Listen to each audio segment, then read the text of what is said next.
Hey everyone, it's Vay, and today I'm going to show you how to make a protein treatment for protein sensitive hair. Now if you take a good look, you'll see I'm not using any coconut oil or coconut milk in this recipe. So if you're also sensitive to those ingredients, this is definitely the video for you. Now let's get started.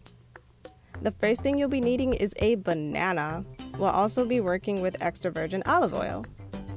And you'll need a little bit of honey, a small bit of Jamaican black castor oil, and we'll also be adding in some plain Greek yogurt. Now if you take a look, you'll see I accidentally bought the non-fat version, so you're going to be adding in a little bit extra shea butter to make up for the loss of fattiness and the loss of moisture for the non-fat version. You'll also be needing a blender or a mixer. I will be using a blender for this recipe. Once you've got everything together, start by peeling your banana and adding it to your container. And the next step will be to begin adding the oils. The first oil is going to be about 1 tablespoon of the extra virgin olive oil. You'll also be adding in 1 tablespoon of the Jamaican black castor oil, about 2 teaspoons of the honey,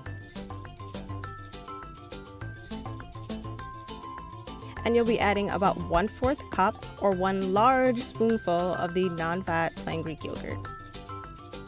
And about 1/4 cup of the shea butter. Add a little extra if you accidentally bought non-fat Greek yogurt. And once everything's done, you'll assemble your blender or your mixer and you'll start mixing away. Now, please use a blender or a mixer for this. You do not want to mash that banana yourself. You will get banana bits in your hair, and that is very unpleasant, trust me. After about 45 seconds to 1 minute, you're going to check for consistency, make sure there's no lumps. And trust me, this is exactly how you want it to turn out. It looks runny, but that's how it's supposed to be. It's going to be runny, it's going to be a little bit soupy. It has so much slip to it.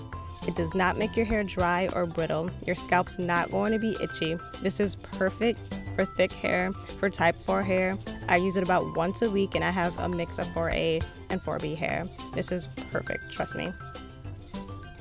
And I hope you guys really like the recipe. I love this recipe. Feel free to tell me how it turned out for you in the comment section.